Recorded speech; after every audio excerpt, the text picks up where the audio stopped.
नमस्कार, मैं हूं आशीष और आप देख रहे हैं आशीष कॉमर्स क्लासेस। मेरे प्रिय साथियों, हम लोग अपने वीडियोस में बात कर रहे थे सेलिंग और एडवर्टीजमेंट की, और इस वीडियो की श्रृंखला में हम लोगों ने सबसे पहले सेलिंग को पढ़ा था। सेलिंग अगर आप पढ़ना चाहते हैं तो आप लोग हमारे प्लेलिस्ट में जा करके उसके सारे के सारे वीडियो देख सकते हैं। हम लोग सेलिंग और एडवर्टीजमेंट के दूसरे पार्ट में हैं, यानी हम लोग एडवर्टीजमेंट यानी विज्ञापन को पढ़ रहे हैं, और विज्ञापन में आज हमारा यह तीसरा वीडियो यानी तीसरा लेक्चर है। हम लोग इसमें समझेंगे कि विज्ञापन के आर्थिक एवं सामाजिक पहलू कौन कौन से हो सकते हैं, यानी economic and social aspect of advertising या फिर एडवर्टीजमेंट। हम लोगों ने जो भी वीडियोस देखे हैं, जो भी क्लासेस पढ़ी हुई हैं, वे सारे के सारे क्लासेस के नोट्स आप सभी को हमारी वेबसाइट्स www.ashishcommerceclasses.com पे मिल जाएंगे। आप वहां जाकर के सारे नोट्स प्राप्त कर सकते हैं और अपने नोट्स बना सकते हैं। फिर भी आपके पास कोई प्रश्न होता है तो आप लोग निश्चय ही अपने सारे के सारे प्रश्नों को बताएं, आपके सभी प्रश्नों का उत्तर हम लोग जरूर देंगे। हम लोग इसमें समझेंगे कि अगर कोई भी कंपनी विज्ञापन चलाती है या फिर हम लोग किसी भी कंपनी के द्वारा जो भी विज्ञापन दिया जाता है उसके पर्सपेक्टिव में उसके इकोनॉमिक और सोशल एस्पेक्ट क्या हो सकते हैं, उससे संबंधित उसकी चर्चा हम लोग इस वीडियो में करने वाले हैं। सबसे पहले मैं आपको बताना चाहूँगा कि विज्ञापन का शॉर्ट में मतलब क्या होता है। आप लोग देखेंगे यहाँ पे लिखा गया है कि विज्ञापन वह क्रिया है, यानी विज्ञापन क्या है, एक क्रिया है यानी फंक्शन है, कोई काम विज्ञापन है जिसके द्वारा किसके द्वारा विज्ञापन के द्वारा उत्पादित वस्तुओं एवं सेवाओं की जानकारी ग्राहक तक पहुंचाई जाती है। ठीक है ना।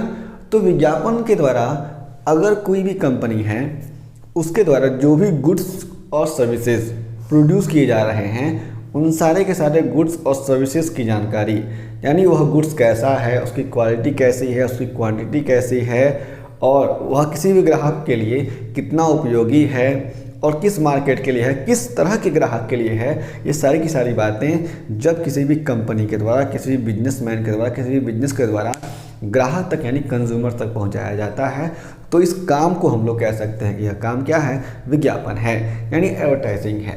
तो जब कभी भी इस तरह की एडवर्टाइजिंग की जाती है तो इससे संबंधित कौन कौन सी बातें आती हैं, इसके आर्थिक और सामाजिक दृष्टिकोण से इसके पहलू की चर्चा हम लोग करेंगे, यानी उसके हम लोग एस्पेक्ट की चर्चा करेंगे। तो कुछ एस्पेक्ट मैंने यहाँ पे आप सभी को बताए हुए हैं। इसमें हमारे पास पहला आता है स्वस्थ प्रतिस्पर्धा यानी हेल्दी कंपटीशन। अब यहाँ पे हेल्दी कंपटीशन कैसे होता है, ऐसे मान लीजिए कि सारे के सारी जो भी कंपनियां हैं वे सारी की सारी कंपनियां अपने प्रोडक्ट के बारे में कस्टमर के पास इंफॉर्मेशन पहुंचाती हैं।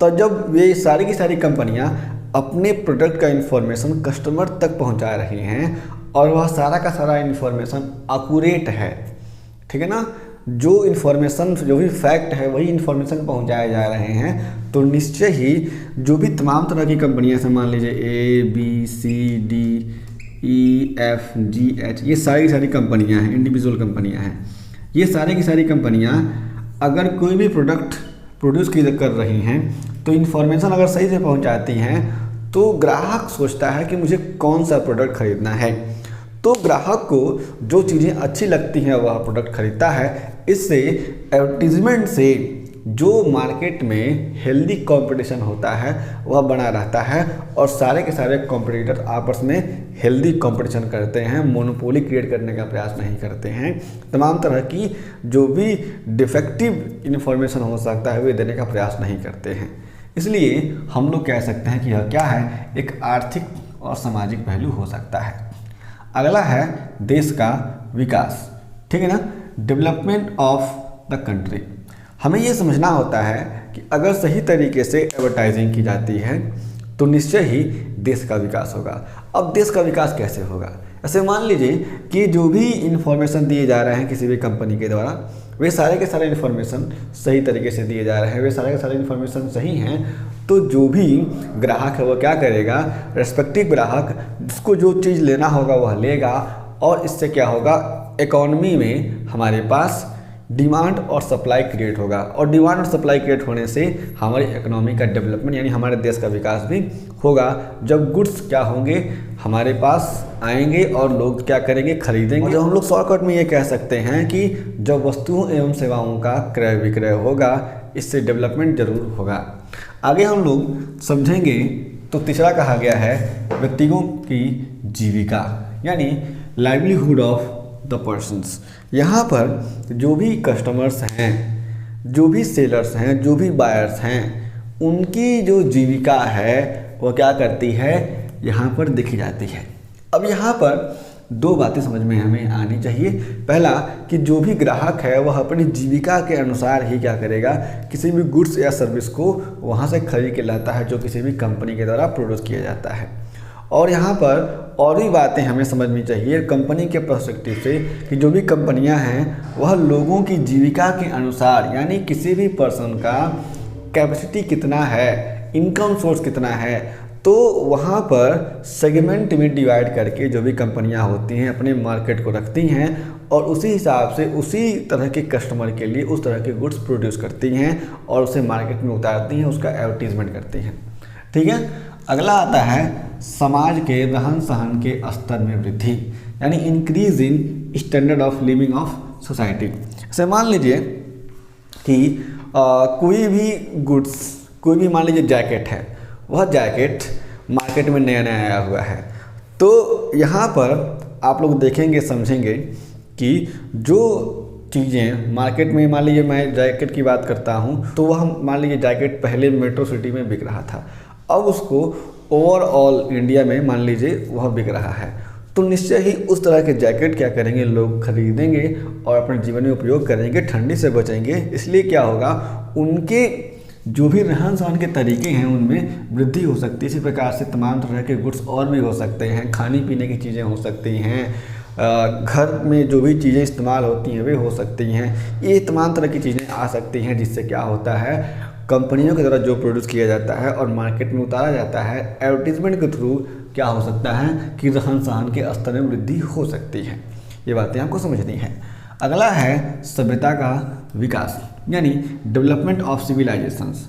अगर सही तरीके से कंपनियों के द्वारा डिमांड को समझ करके सप्लाई की जाए यानी गुड्स को प्रोड्यूस करके मार्केट में उतारा जाए और सही तरीके से एडवर्टीजमेंट की जाए, तो निश्चय ही जो भी हमारी सोसाइटी है उसका सही तरीके से, उसमें जो भी सिविलाइजेशन यानी जो भी सभ्यता है उसका सही तरीके से विकास हो पाएगा और हम लोग अग्रसर होते रहेंगे एक नई सभ्यता की तरफ यानी मॉडर्न सभ्यता की तरफ। ये बात हमें समझनी होती है। अगला है और अंतिम है कि मध्यस्थों की संख्या में कमी यानी reduction in the number of middle man. जैसे मान लीजिए कि हम लोगों ने देखा होगा कि कोई भी कंपनी है, मान लीजिए ABC लिमिटेड कोई कंपनी है या कोई भी गुड्स प्रोड्यूस करती है, तो यह क्या करती है, डायरेक्टली यहाँ पे कस्टमर के पास नहीं जाती है। ठीक है ना। अब ये कस्टमर के पास नहीं जाती है, इसमें बहुत सारे मिडिल मैन होते हैं। ठीक है ना। ये क्या करते हैं, गुड्स को यहाँ पहुँचाते हैं कस्टमर के पास।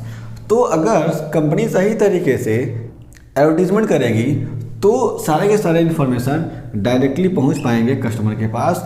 अब जब सारे के सारे इन्फॉर्मेशन कस्टमर के पास पहुंच जाएंगे तो निश्चय ही यहाँ पर जो मिडिल मैन है इसका सहारा नहीं लिया जाएगा, जो भी कंपनी है उसके द्वारा भी और कस्टमर के द्वारा भी किसी भी गुड्स को प्राप्त करने के लिए। यहाँ पर आप लोग देख सकते हैं कि जब कोई भी कंपनी किसी भी गुड्स को प्रोड्यूस करती है तो वर्तमान समय में तमाम तरह की उसकी वेबसाइट्स होती हैं, अपनी वेबसाइट के थ्रू ही लोगों तक ऑनलाइन अपने गुड्स को पहुंचा देती है या फिर सर्विसेज होती हैं, सर्विसेज को पहुंचा देती हैं। तो यहाँ पर जो मिडिल मैन होता है उसका झंझट ही खत्म हो जाता है। हम लोगों ने पहले भी एडवर्टीजमेंट के संबंध में तमाम तरह की बातें समझी हुई हैं, जानी हुई हैं। यदि इस बात को लेकर के आपके मन में कोई प्रश्न है तो निश्चय ही आप लोग अपने सारे के सारे प्रश्नों को बताएं। हम लोगों ने अभी इस वीडियो में समझा कि विज्ञापन के आर्थिक एवं सामाजिक पहलू यानी economic and social aspect of advertising क्या होता है। मेरे प्रिय साथियों, हम लोग फिर से मिलेंगे। यदि आप चैनल पर नए हैं, चैनल को सब्सक्राइब कर लीजिए, वीडियो को शेयर कर दीजिए। हम लोग आगे भी तमाम तरह के वीडियो को देखेंगे, समझेंगे, जानेंगे। तब तक के लिए जय हिंद।